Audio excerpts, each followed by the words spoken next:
Oke, bismillahirrahmanirrahim. Assalamualaikum warahmatullahi wabarakatuh. Hai, apa kabar hari ini? Insya Allah sehat dan tetap semangat buat belajar ya. Nah, sekarang kita akan masuk ke materi gerak pada benda. Sebelumnya, Ibu ingin ngajak kalian yuk bergabung menjadi bagian dari ILC. Apa itu ILC? IFWA Lovers Community. Jadi mulai sekarang Ibu pengen kalian tanamkan dalam benak kalian bahwa IPA itu mudah, IPA itu menyenangkan.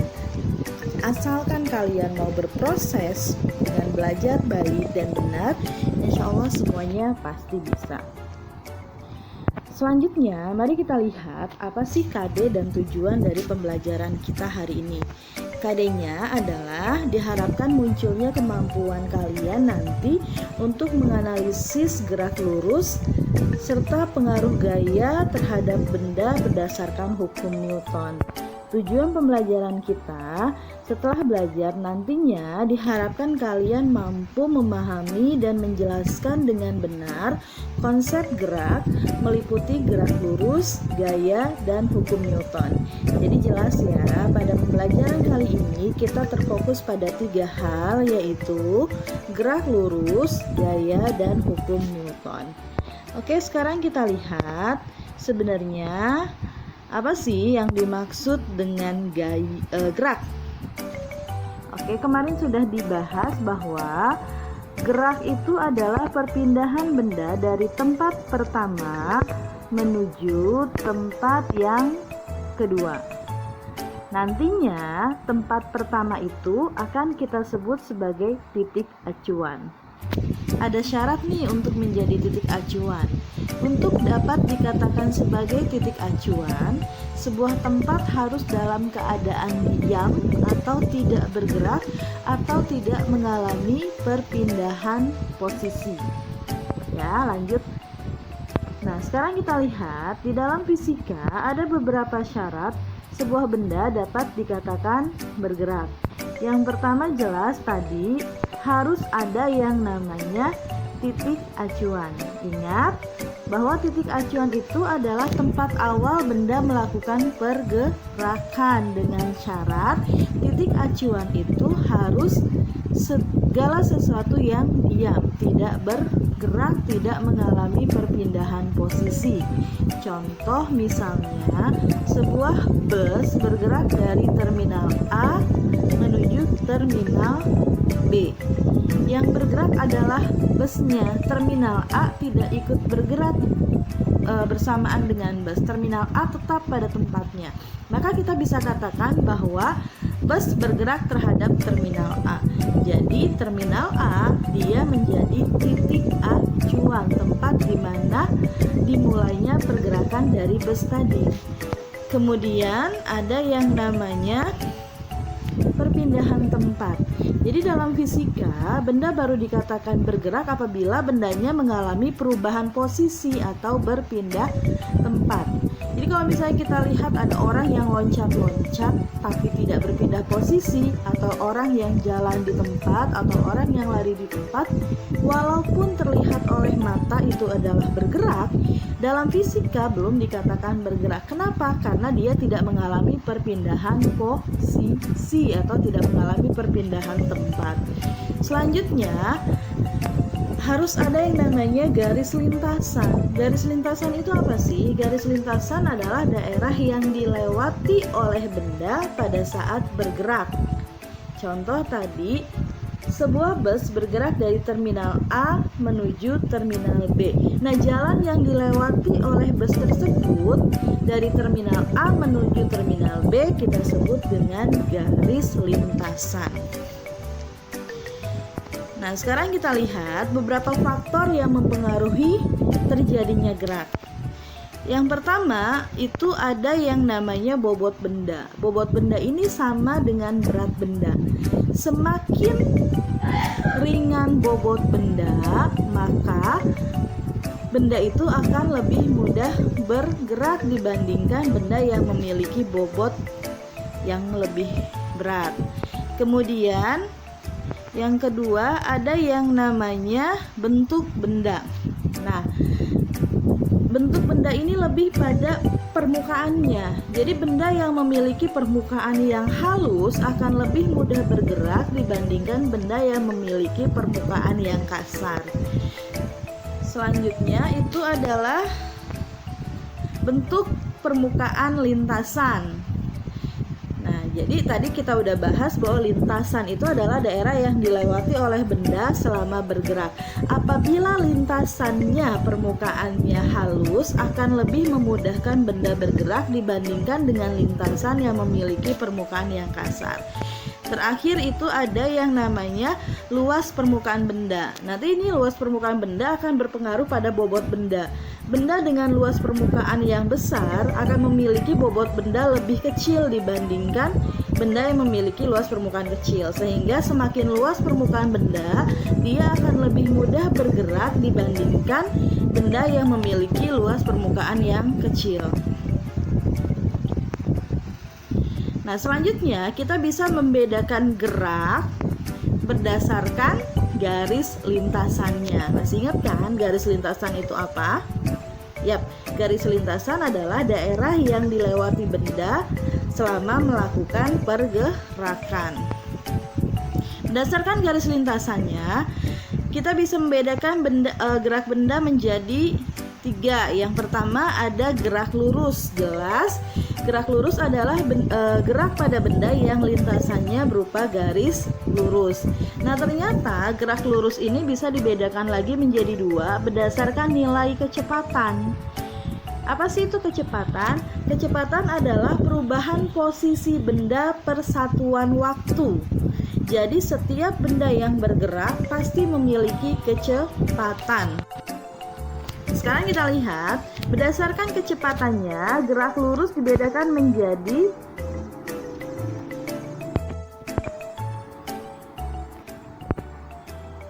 2. Yang pertama yaitu gerak lurus beraturan atau disebut dengan GLB. Dan yang kedua adalah gerak lurus berubah beraturan atau biasa kita kenal dengan istilah GLBB. Berikutnya ada yang kita sebut dengan gerak melingkar. Gerak melingkar artinya adalah gerak yang lintasannya berupa lingkaran. Contohnya gerak pada putaran jarum jam, lintasannya berupa lingkaran. Kemudian ada gerak parabola. Gerak parabola ini adalah gerak pada benda yang membentuk lintasan berupa setengah lingkaran. Contohnya misalnya ketika kita melempar sebuah bola ke atas, pada titik tertentu bola itu akan jatuh lagi. Nah, pada saat dia naik ke atas sampai pada titik tertentu dan jatuh kembali, lintasannya itu berupa setengah lingkaran. Itu kita sebut dengan gerak parabola. Tapi seperti yang sudah disampaikan sebelumnya, bahwa pembahasan kita hari ini hanya berfokus pada gerak lurus saja. Ingat, pembahasan kita berfokus pada gerak lurus, gaya, dan hukum Newton. Jadi yang akan kita bahas selanjutnya nanti adalah gerak lurus, yaitu gerak lurus beraturan atau GLB, dan gerak lurus berubah beraturan atau GLBB. Nah, sekarang kita lihat dulu yuk, kita kenalan dulu dengan GLB dan GLBB. Masih ingat kan? GLB adalah gerak lurus beraturan, GLBB adalah gerak lurus berubah beraturan. Dua-duanya sama-sama memiliki lintasan berupa garis lurus. Sekarang kita lihat GLB, ciri-cirinya apa aja sih? Yang pertama itu lintasannya berupa garis lurus, sudah jelas ya, sudah terlihat dari namanya gerak lurus beraturan. Jadi lintasannya berupa garis lurus. Kemudian GLB dia memiliki kecepatan yang tetap. Artinya kecepatannya tidak berubah-ubah. Karena kecepatannya tetap, maka gerak lurus beraturan atau GLB itu tidak memiliki percepatan atau nilai percepatan sama dengan 0. Selanjutnya, gerak lurus berubah beraturan atau GLBB. Nah, gerak lurus berubah beraturan, pertama ciri-cirinya sama seperti GLB, sama-sama memiliki lintasan berupa garis lurus. Perbedaannya pada nilai kecepatan. Pada GLBB kecepatannya berubah terhadap waktu. Jadi kecepatannya tidak tetap.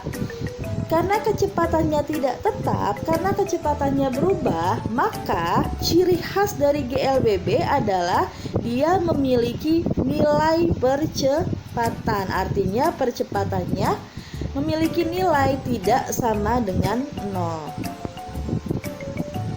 Nah, sekarang kita bahas dulu gerak lurus beraturan. Setiap benda yang bergerak, Ibu bilang pasti punya yang namanya nilai kecepatan. Tadi dikatakan bahwa kecepatan itu adalah perubahan posisi benda per satuan waktu. Berbicara tentang kecepatan, nanti kita akan berkenalan dengan beberapa lambang. Ya, di sini ada 3 lambang dalam kecepatan. Yang pertama ada S besar, itu adalah lambang untuk jarak. Kemudian ada V besar yang merupakan lambang untuk kecepatan, dan T yang merupakan lambang untuk waktu. Jarak memiliki satuan meter atau kilometer. Waktu satuannya sekon atau jam. Dan kecepatan satuannya bisa meter per sekon atau kilometer per jam. Nah, sebelum lanjut, Ibu pengen minta kalian siapkan kertas dan pensil. Coba kalian gambar segitiga rumus persis seperti apa yang kalian lihat pada slide ini. Nah, fungsi segitiga rumus ini buat apa sih? Fungsi segitiga rumus ini nantinya adalah untuk menentukan rumus, sehingga akan mempermudah kalian untuk memahami rumus. Kita ingat 3 lambang dalam kecepatan: S, V, T. S jarak, V kecepatan, T waktu. Nah, sekarang seandainya kita pada soal disuruh mencari nilai kecepatan benda, maka pada segitiga rumus itu kita tinggal tutup kecepatan. Kecepatan lambangnya apa? V. Kita tutup V-nya, yang terlihat tinggal S dan T. S di atas sementara T di bawah. Maka kecepatan bisa dicari dengan rumus V sama dengan S per T. Atau misalnya yang ditanyakan adalah waktu, maka kita tutup apa yang kita tutup? T. Kenapa T? Karena T adalah lambang buat waktu. Sehingga kita dapatkan rumus T sama dengan S per V. Atau yang ditanyakan adalah jarak, berarti yang kita tutup adalah ya S. Kenapa S? Karena ya lambang untuk jarak adalah S. Maka kita dapatkan rumus S sama dengan V dikali T. Kenapa dikali? Karena posisi V dan T sama-sama dalam posisi yang sama, di bawah, sama-sama di bawah, berada pada posisi yang sama, jadi dikali. Nah, untuk lebih mudah memahami rumus, kita coba bahas contoh soal ya. Contoh soal kita lihat. Misalnya, Tony mengendarai motor selama 3 menit dan menempuh jarak sejauh 360 meter. Berapakah kecepatan yang dialami Tony, gitu kan? Kita lihat. Kita coba lakukan penyelesaian. Seperti biasa dalam fisika, yang harus kita awali adalah mencari informasi yang ada di dalam soal. Yang kita lihat apa yang diketahui di Tony mengendarai motor selama 3 menit. Menit itu waktu, berarti T sama dengan 3 menit. Nah, ingat satuan untuk waktu itu kalau nggak sekon ya jam. Jadi tidak ada menit, maka kita ubah ke sekon. Kenapa kita ubahnya ke sekon? Karena nanti kita lihat jarak tempuhnya sudah dalam satuan meter. Jadi T sama dengan 3 dikali 60 sekon. Kenapa harus dikali 60 sekon? Ingat, 1 menit itu sama dengan 60 sekon. Selanjutnya 3 kali 60 berapa? Oke, 180 sekon. Nah, jadi kita udah punya nilai T nih, sama dengan 180 sekon. Selanjutnya, kita lihat menempuh jarak 360 meter. Jarak itu satuannya apa? S. Nah, jadi tinggal tulis S sama dengan 360 meter. Yang ditanyakan adalah kecepatan. Kecepatan lambangnya apa? V. Berarti yang ditanya V sama dengan nilainya berapa? Jawab, kita tuliskan dulu rumusnya. V sama dengan S per T. Ya, lanjut kita tinggal masukkan angkanya. V sama dengan nilai S 360 meter per nilai T 180 sekon. Jadi diperoleh angka V sama dengan 2 meter per sekon. Gimana? Paham ya? Oke, biar lebih paham, kita lanjut ke contoh soal berikutnya.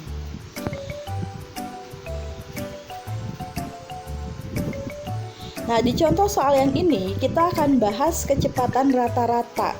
Kenapa kecepatan rata-rata? Jadi sebuah benda bisa saja menempuh lintasan-lintasan lebih dari satu.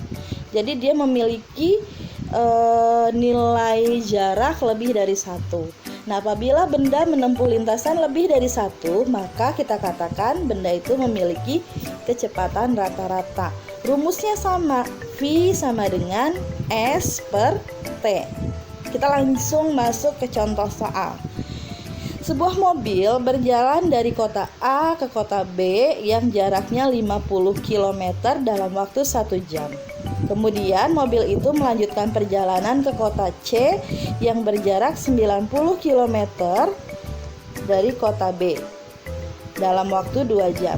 Dari kota C, mobil tersebut melanjutkan perjalanan menuju kota D yang memiliki jarak 40 km dalam waktu 1 jam. Yang ditanyakan, hitung kecepatan rata-rata mobil dan kecepatan mobil dalam satuan meter per sekon.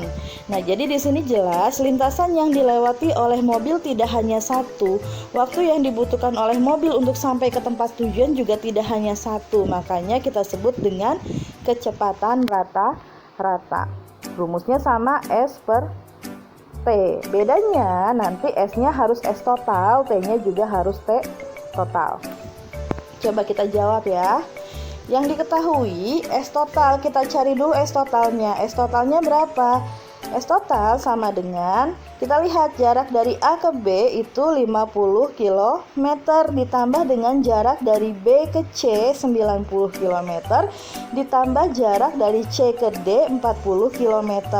Maka diperoleh angka 180 km.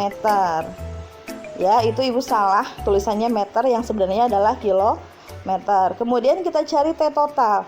Dari A ke B dia membutuhkan waktu 1 jam, dari B ke C dia membutuhkan waktu 2 jam, dan dari C ke D dibutuhkan waktu 1 jam. 1 tambah 2 tambah 1, 4 jam. Jadi T totalnya 4 jam. Yang ditanyakan adalah kecepatan rata-rata. Tinggal ditulis. V sama dengan S total per T total sama dengan 180 km dibagi 4 jam sama dengan 45 km per jam. Selanjutnya yang B. Bagaimana menjawab yang B? Untuk jawaban B kita harus ingat kembali materi konversi satuan di kelas 7 ya. Kita lihat, yang sebenarnya intinya pertanyaannya adalah 45 km per jam itu sama dengan berapa meter per sekon. Berarti kita lihat 45 km kita jadikan meter, jam kita jadikan sekon. 45 km itu sama dengan 45 dikali 1000 meter sama dengan 45.000 meter. Sementara jamnya, karena di depan jam tidak ada tulisan angka, maka kita anggap bernilai 1 jam. 1 jam sama dengan 1 dikali 3600 sekon sama dengan 3.600 sekon. Jadi 45 km per jam sama dengan 45.000 meter dibagi 3.600 sekon sama dengan 12,5 meter per sekon. Nah, untuk lebih memahami, lebih baik kita coba membahas contoh soal yang lain ya. Contoh soal ini, coba kalian lihat LKS-nya halaman 15, nomor 2, pilihan ganda. Pada LKS kalian ada soal seperti ini. Budi pergi ke sekolah naik sepeda. Jarak dari rumah ke sekolah 1,8 km dan kecepatan sepedanya konstan itu sebesar 3 meter per sekon. Jika masuk sekolahnya jam 7, paling lambat Budi harus berangkat jam berapa sih? Berarti ini yang ditanyakan adalah nilai waktu, karena yang ditanyakan jam berapa sih Budi harus berangkat biar nggak telat. Nah, sekarang kita lihat, kita selesaikan dengan mencari informasi yang ada pada soal. Diketahui jaraknya 1,8 km. Ini kita jadikan dulu ke meter. Kenapa? Karena satuan untuk kecepatannya meter per sekon. S sama dengan 1,8 km diubah menjadi meter sama dengan 1,8 dikali 1000, didapatkan nilai 1800 meter. Kemudian V-nya yaitu 3 meter per sekon. Yang ditanyakan adalah T atau waktu. Jawab, masukkan rumusnya. T sama dengan S per V. Kemudian kita masukkan angkanya. S-nya itu 1800 meter per V. V-nya itu 3 meter per sekon. Jadi 1800 bagi 3 yaitu 600 sekon. Nah, sekon ini kita ubah menjadi menit sama dengan 600 per 60 menit sama didapatkan nilai 10 menit. Jadi lamanya si Budi di perjalanan itu 10 menit. Maka dia harus berangkat 10 menit sebelum jam 7. Berapa? 06.50. Gimana? Paham ya? Nah, sekarang kita lihat gerak lurus berubah beraturan atau biasa dikenal dengan istilah GLBB. Gerak lurus berubah beraturan itu tadi dia memiliki nilai percepatan. Kenapa? Karena dia kecepatannya berubah-ubah terhadap waktu. Ternyata GLBB ini dibedakan menjadi dua. Yang pertama itu ada yang namanya GLBB dipercepat. GLBB dipercepat apabila dia memiliki nilai A yang positif. Kemudian ada GLBB diperlambat apabila dia memiliki nilai A yang negatif. Jadi simpelnya gini, GLBB dikatakan dipercepat apabila semakin lama kecepatan benda semakin bertambah. GLBB dikatakan GLBB diperlambat jika semakin lama kecepatan benda semakin berkurang.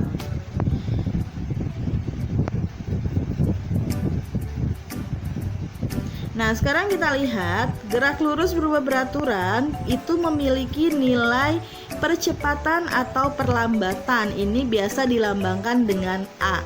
Apabila nilai A-nya positif, maka itu dikatakan percepatan.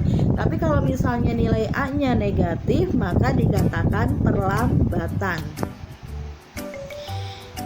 Nah, kita akan lihat di sini.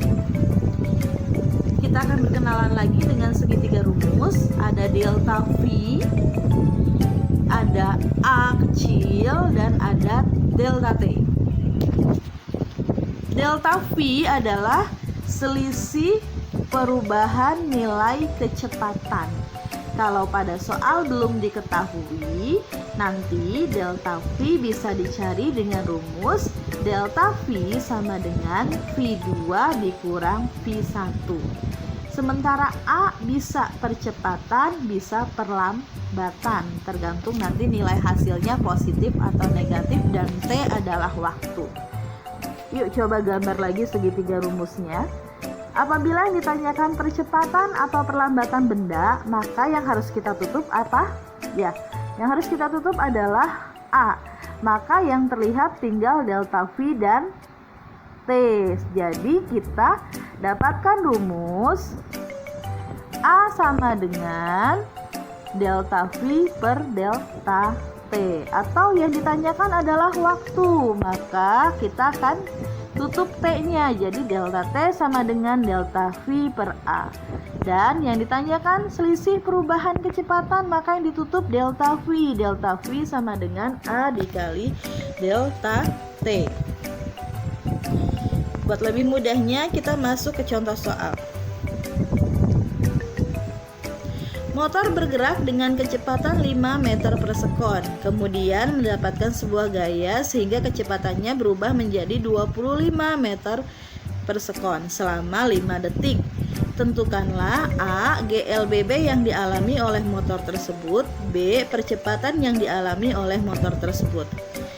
Sekarang kita lihat yang diketahui adalah V1 sama dengan 5 meter per sekon, V2 sama dengan 25 meter per sekon. Dari angka ini kita bisa mencari nilai delta V. Delta V dicari dengan V2 dikurang V1, yaitu 25 meter per sekon dikurang 5 meter per sekon. Dapat nilai 25 kurang 5, ya 20 meter per sekon. Kemudian diketahui juga nilai T. T-nya sama dengan 5 sekon. Yang ditanyakan A. Jenis GLBB-nya apa sih? Kemudian B. Nilai percepatannya berapa? Untuk menjawab yang A, kita lihat V2 lebih besar daripada V1, sehingga pada saat kita kurangi nilainya positif. Maka GLBB dikatakan GLBB dipercepat. Kemudian kita lihat yang B. Yang ditanyakan adalah nilai percepatan. Masukkan rumus A sama dengan delta V per T sama dengan 20 meter per sekon dibagi 5 sekon sama dengan 4 meter per sekon kuadrat. Nah, selanjutnya kita lihat ada rumus gerak jatuh bebas. Rumus gerak jatuh bebas ini pun berlaku pada gerak lurus berubah beraturan. Nah, tugas kalian nanti adalah mempelajari lebih jauh tentang rumus dari gerak jatuh bebas ini, ya.